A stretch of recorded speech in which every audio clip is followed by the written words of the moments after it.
ring full of cattle here to go, and who'll give me $2 a pound and go. Hit 150, 75, 175, hit $2, 2 1/4, 2 1/2, hit 250, 75, $3, $3, now 310, hit 310, 20, 320, sold 310. The gentleman in the black hat up in the top of the seats. Well, my name's Jack Daines, and I'm 83 years old. There were 7 boys in our family, and we had no electricity, and that it was just living on a farm, and my mother worked very hard with 7 sons. I loved my brothers very much. I just took and raised them just to be like me. It's a beautiful day here in Red Deer. Well, my first rodeo would be the Calgary Stampede. I was a spectator. I loved watching the horses jump and kick and watching the whole rodeo. Rodeo was a really big part of my life. And it just made my blood run warm to watch those bucking horses and those cowboys. I've got a lot of buckles. I took the Greyhound bus down to Owls, and then I got a ride out to the rodeo, and I got into the rodeo, and I put my rope around the cow, and I put my hands on the rope, and I put them on the top, and they said, "No, little boy, you put your hands under." So I put my hands under, and I rode the cow. I won the steer riding, and I got a trophy, and that was my first rodeo. 60 years ago, I was working on a field on a tractor, and there's a side hill at the rodeo grounds at Innisfail at the Daines Ranch. I said that would be a good place to build a rodeo ground for a place to me to practice. So I built the rodeo grounds, and then I got it all lined up for a place to practice. And then one day, a person came out and said, "Jack, why don't you have a rodeo?"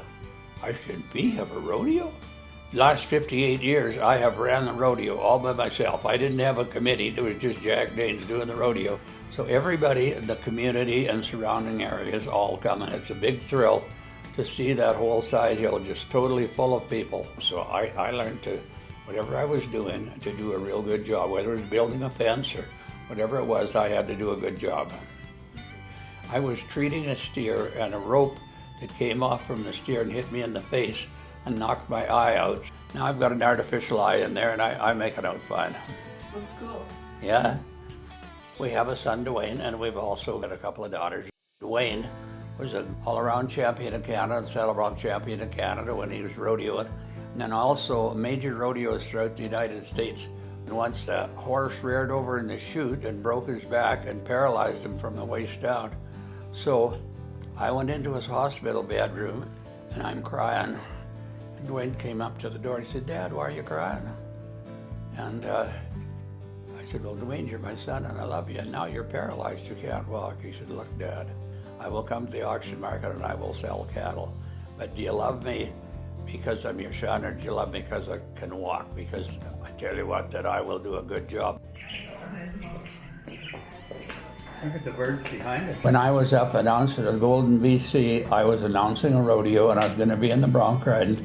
I looked over and I seen my wife and children sitting up in the seats, and I thought, why put my wife through all this? I love it. And so I said over the mic, I said, "This will be my last rodeo." I could auctioneer and sell, and started running a great auction market and a great rodeo. Whenever there was a community event, I would go there and donate my time for the auction, and the money would go to the charity. And it was a real fun to do that community service. My life has been a thrilled life to be just who I am. Whatever you're doing, just do a good job and be yourself, and don't tell lies about other people or anything. And just be good to your family and be good to the people that you work with, and just be a good person.